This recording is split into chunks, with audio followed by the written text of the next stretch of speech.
Alors, bon après-midi et bienvenue. Moi aussi. À ceux qui ont été choisis avant la fondation de le monde pour être saints, bien-aimés, la lumière du monde, le sel du monde, chéris de Dieu, les prêtres réservés au service de la maison royale. Quel privilège de vous adresser sa parole aujourd'hui. Alors, le titre de mon message, c'est « La souffrance ». Le mal qui fait du bien. Alors, la parole de Dieu parle énormément de la souffrance. Les souffrances venant de nos choix égoïstes, toxiques et mal. Les souffrances venant des ennemis visibles et invisibles. Le rôle de la souffrance dans la correction et la croissance et la transformation du peuple de Dieu. Comment profiter du potentiel de la souffrance pour l'échanger en trésor éternel. Le fait que Dieu va mettre terme aux souffrances de ses bien-aimés à la fin du temps et les récompenses divines qui s'en suivent. Nous sommes tous confrontés de la réalité et de l'omniprésence de la souffrance. C'est une expérience universelle. C'est dans les actualités aujourd'hui, que ce soit par nos propres expériences, par les expériences de nos proches ou par les médias, on est confronté à chaque jour. La souffrance due à l'existence dans un corps fragile et périssable, agressé par les maladies, les accidents, le temps, l'usure, les fous avec les fusils, ou dû au fait que nous habitons une planète instable, sujet aux événements imprévisibles. Guerre, famine, fléaux, sécheresse, inondations, tempêtes, tremblements de terre. C'est les nouvelles. C'est l'actualité. Et on a l'impression par moments que c'est la souffrance qui règne. Quel détour du plan originel de Dieu. Dans le paradis, aucune larme, aucune menace, aucune souffrance, ni brisure, ni pénurie. Les nerfs servaient uniquement pour communiquer la vie, le plaisir, les délices, les merveilles, les découvertes, les relations uniquement pour abriter la tendresse, l'appartenance, l'amour. La création uniquement pour combler tous les besoins somptueusement, pour témoigner de la gloire de Dieu. Nus et sans peur, ayant aucune raison de l'avoir. Et voilà pourquoi nous trouvons la souffrance si étonnante, si outrant, si difficile à accepter, si amère, même si toute l'histoire de la race humaine témoigne que c'est normal et inévitable. Notre câblage d'origine était fait pour la joie. Le plan de Dieu commençait avec « c'est très bon » et finissait avec une joie indescriptible et glorieuse. Et quand la restauration du plan de Dieu est achevée, nous retournerons à cette vision. Plus de souffrance, plus de honte, plus de crainte, plus de Kleenex, plus de coffre, plus de maladies, plus de mort, plus de séparation, plus de pénurie, plus de perte. Plus d'opposition, plus de larmes, plus de soupirs même. La famille de Dieu, enfin autour de sa table, dans la ville qui nous a préparés dans nos corps glorieux et immortels, ça vous rend l'accomplissement de tous ces rêves si glorieux. Une célébration éternelle, une assemblée en fête, comme dit Hébreux 12, 23, éternellement. Nos vies comme enfants de Dieu sont contenues entre 2 serre-livres de la joie. L'intention éternelle de Dieu de nous bénir et l'expérience éternelle de sa bénédiction. La bonté du Seigneur pour ses fidèles dure depuis toujours et durera toujours. Le psaume 103, 17. Nous vivons cette vie qui inclut la souffrance entre ces 2 serre-livres de la joie. Et même sachant cela, qui aime souffrir? L'être humain criait son premier « Ah, pourquoi je souffre ?» bien avant l'histoire écrite. La souffrance est le thème du livre le plus ancien du Bible, le livre de Job. Pourquoi je souffre, moi? Qu'est-ce que j'ai fait? Comment être soulagé? Oh, combien de temps encore? Pourquoi m'as-tu abandonné? Oh, Dieu de miracles, pourquoi il n'y a pas de miracle pour moi? Pourquoi tu n'arrêtes pas ceux qui font le mal aux innocents? Pourquoi? Pourquoi? L'école primaire de la souffrance nous enseigne beaucoup.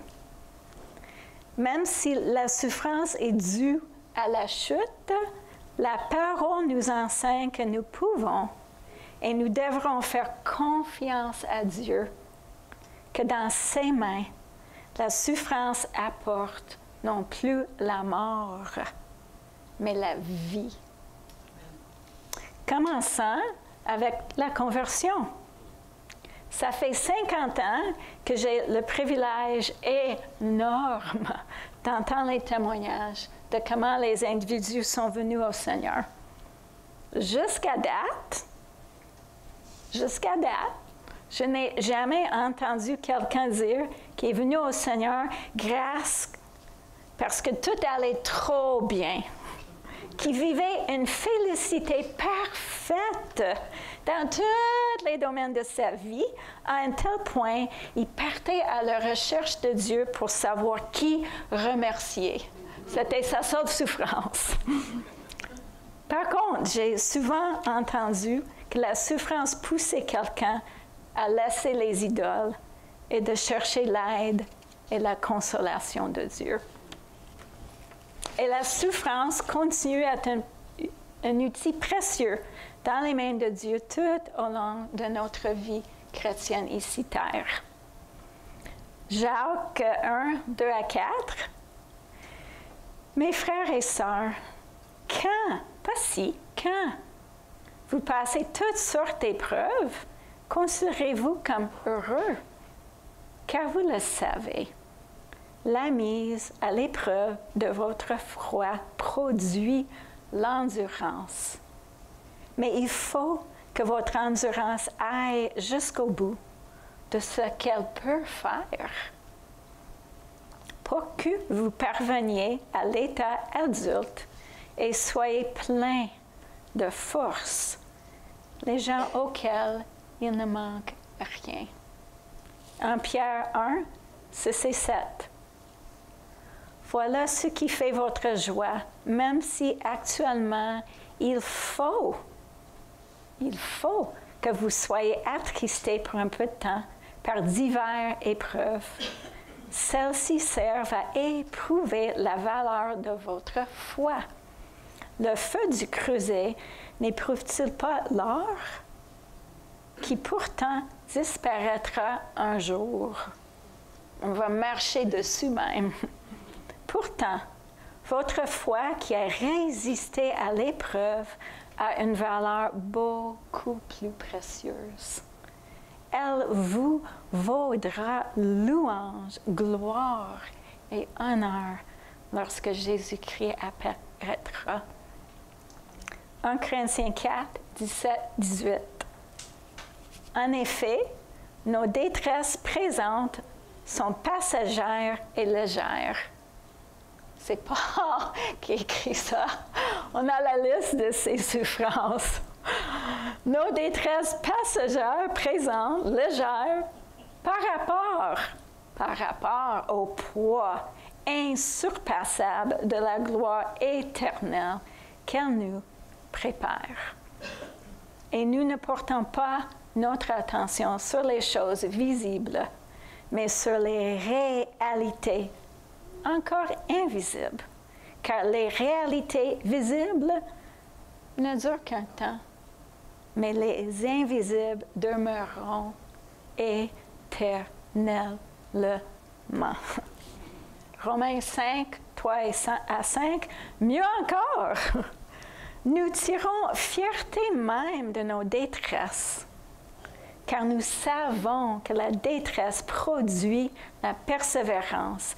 La persévérance conduit à une fidélité éprouvée, et la fidélité éprouvée nourrit l'espérance.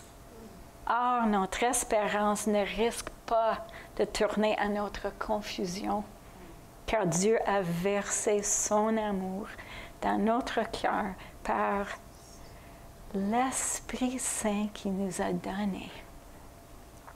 2 Corinthiens 1, 3 et 4. Béni soit Dieu, le Père de notre Seigneur Jésus-Christ, le Père qui est plein de bonté, le Dieu qui réconforte dans toutes les situations. Il nous réconforte dans toutes nos détresses, afin qu'à notre tour, nous soyons capables de réconforter ceux qui passent par toutes sortes de détresses, en leur apportant le réconfort que Dieu nous a apporté. Petit résumé, théocentrique, pas homocentrique, la vue de Dieu sur la souffrance. Dieu ne minimise jamais la souffrance. Il ne la gaspille jamais. Nos larmes sont bien trop précieuses. Il ne laisse pas la souffrance comme un colis à notre porte, comme fait Amazon, il ne sonne même plus, mais il nous accompagne de près, s'assurant que nous recevons le maximum du processus si coûteux. La souffrance n'est pas ainsi négative, ni nocif, si on la gère bien. Au contraire, la souffrance nous ramène à focaliser le monde invisible et éternel. Elle nous procure les bienfaits et les trésors éternels. Elle expose les bombes à retardement dans nos caractères, les pièges les plus sournois pour protéger notre témoignage. Elle fait croître la compassion. Elle taille l'orgueil. Amène la transformation. Nous rapproche de Dieu de consolation. Massacre nos idoles de l'autosuffisance, de l'indépendance, de l'ego. Affine le caractère, le témoignage. Approfondisse nos racines. Alimente la foi et l'espérance et l'endurance. Et je pense surtout, la souffrance nous fait tomber en amour avec Jésus, qui a pris sur lui, pour nous, une souffrance qu'on ne peut pas imaginer. Notre place, nos torts, nos maladies, notre honte, nos péchés, nos condamnations, nos giflets, nos rejets, nos coups, nos humiliations, nos jugements, notre descente aux enfers. Ce Jésus qui a conquis le deuxième mort pour nous en devenant péché. Quelle souffrance! pour que nous puissions être la justice de Dieu. Car Dieu ne répond pas à nos pourquoi avec l'information. Il répond avec sa souffrance parmi nous et pour nous. Jésus qui a tant souffert est notre modèle. Il a ouvert la voie à travers la voie déchirée jusqu'au trône de grâce. Et comme nous exhorte la parole, fixons nos yeux sur lui, dont notre foi dépend du début jusqu'à la fin. Jésus a sanctifié la souffrance en se donnant volontairement. Mais est-ce qu'on pense que sa souffrance sont finies à la résurrection? Pendant les années, bien des années de ma vie chrétienne, je voyais les souffrances de Jésus comme terminées après son décès. Assise à la droite de Dieu, hors tentation, hors atteint, triomphant sur ses ennemis, vêtu d'une puissance à l'épreuve de tout. Peut-être pas avec une boîte de chocolat, mais quasiment ça. C'est fini. Il l'a dit, c'est fini. En acte 8, nous rencontrons Saül. Saül, ça dit dans l'acte 8, a approuvé le meurtre d'Étienne. Il a fait disperser l'Église de Jérusalem par la persécution. Il s'est forcé de la détruire. Il allait de maison en maison en arrachant les croyants hommes et femmes et les jetait en prison. N'étant pas satisfait de balayer Jérusalem, les disciples, il a eu permission de continuer sa persécution ailleurs. Jésus l'interrompt. Mais regarde sa toute première question en acte 9, 4. Saül, Saül, pourquoi tu me persécutes-tu? Wow! Pourquoi me persécutes-tu? Pourquoi tu me fais mal? Pourquoi tu m'attaques? Je vois en cela que nous ne sommes pas poétiquement son corps, mais réellement cette identification. Quelle identification avec son peuple? Nous sommes os de ses os et chair de sa chair. Mais c'est ça l'amour, n'est-ce pas? C'est le coup d'épée que Jésus reçoit qui perce l'âme de Marie. C'est la douleur suffocante d'un parent face à la souffrance de son enfant. C'est le tourment de celui qui se tient à côté d'un lit d'hôpital, où un être cher souffre les agonies. L'amour ne diminue pas, mais amplifie la souffrance de ceux que nous aimons dans nos propres âmes. Pourquoi tu me persécutes-tu? Quand mon ami Joy a perdu son seul enfant dans un accident atroce, elle m'a appelé pour me partager ça.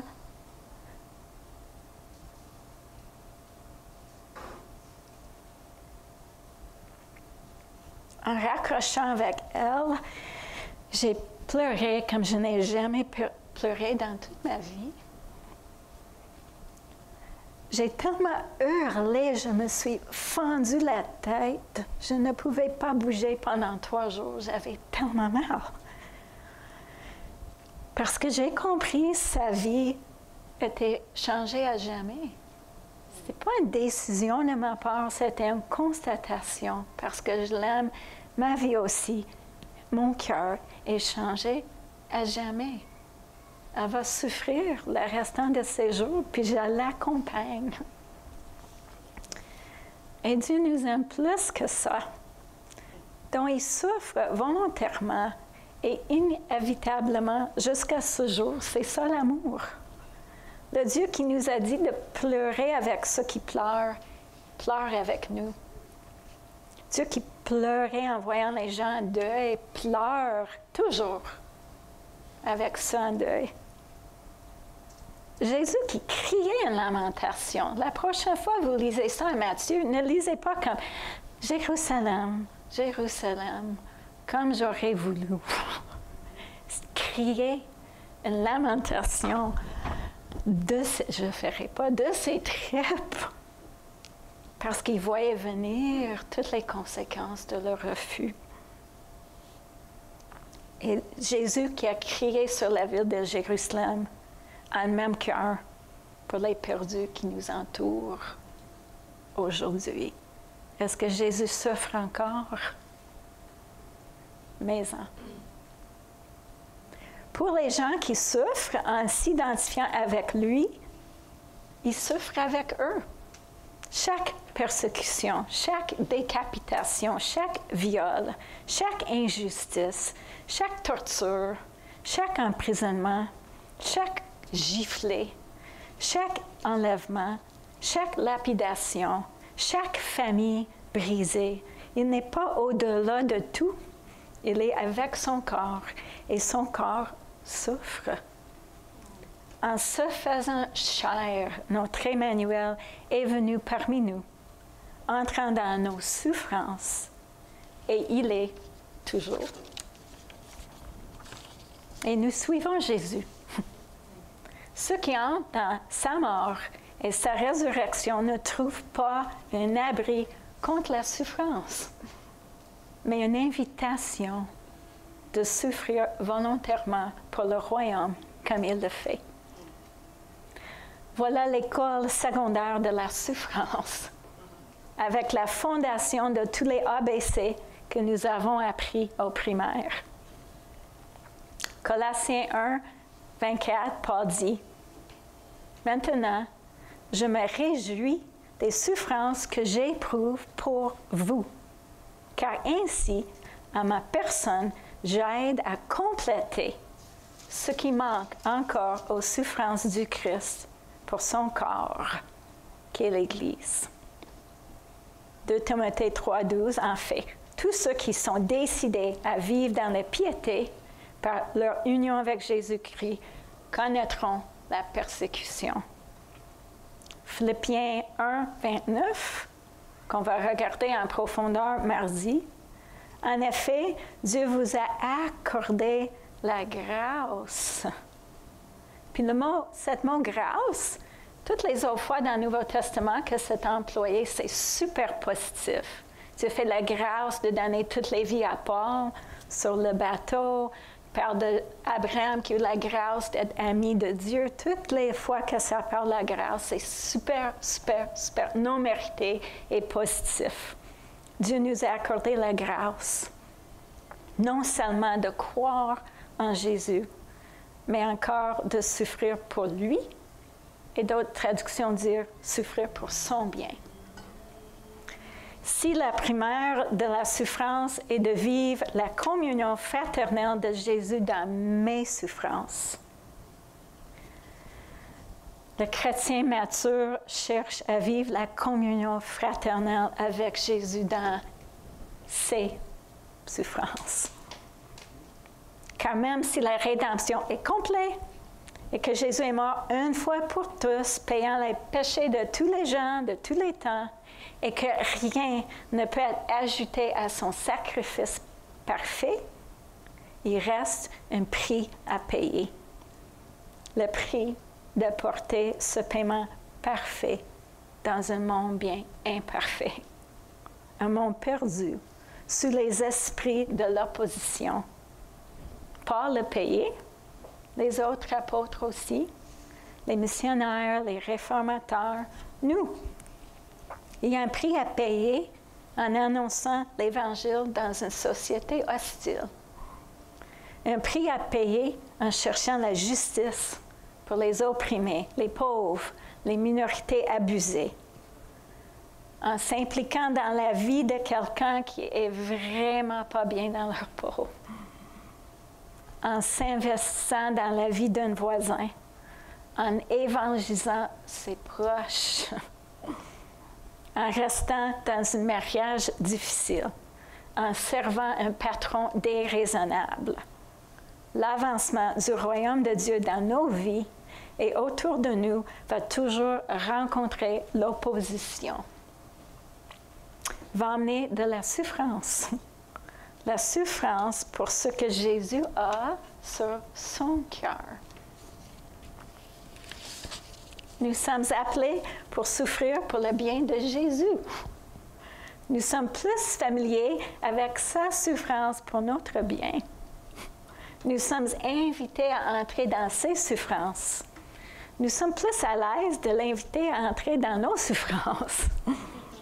Nous sommes appelés à connaître ses souffrances et de vouloir les partager.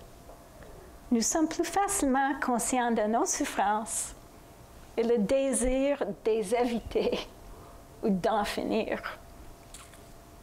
Philippiens 3,10 nous dit, Paul, c'est ainsi que je pourrais connaître Christ, c'est-à-dire expérimenter la puissance de sa résurrection. Oui, oui, oui! Amen! Oh. Et avoir peur à ses souffrances, en devenant semblable à lui jusque dans sa mort. Est-ce que je sais c'est quoi ses souffrances? Est-ce que je marche intimement comme ami, comme élève? Ou est-ce que je dors dans le jardin pendant que lui, il agonise pour un monde mourante? Est-ce que je veux voir le monde comme il le voit? La tragédie du péché comme il le constate? La brisure, les perdus comme il le vit? Est-ce que je suis volontaire pour être boueux, sanglant, meurtri? Et pire, pour l'accompagner? Ou est-ce que je veux mon propre agenda? Suis-je prête à perdre du sommeil, de l'argent, des amis pour faire ce qui est juste et aimant? Suis-je prête à incommoder, encore moins mourir, pour incarner ce que lui, il a sur son grand cœur? Je ne cherche pas à manufacturer ma propre souffrance, non merci. Mais je suis appelée à ne pas faire de compromis pour l'éviter. Plutôt que ceux qui souffrent parce qu'ils obéissent à la volonté de Dieu s'en remettent entièrement au Créateur qui est fidèle et qui continue à faire le bien. 1 Pierre 4, 19. Notre Dieu si généreux nous récompense pour tout ce qu'on fait pour lui, par la foi, jusqu'un verre d'eau froide qu'on donne en son nom. Nous servons un Dieu reconnaissant. Je suis sûre au ciel, quand Dieu nous récompense, il y aura bien des choses, on ne s'en souviendrait même pas. J'ai fait ça. T'es sûr c'est moi? C'est sûr que c'est... Oui, oui. Jusqu'à un verre d'eau froide, nous servons un Dieu reconnaissant. C'est sûr qu'il va nous récompenser abondamment pour toute souffrance. J'ai pu constater, comme vous aussi sûrement, que quand Jésus entre dans mes souffrances, je découvre qu'il est assez. Ses provisions de paix, de consolation, de force, j'apprends que c'est assez, qu'il est assez.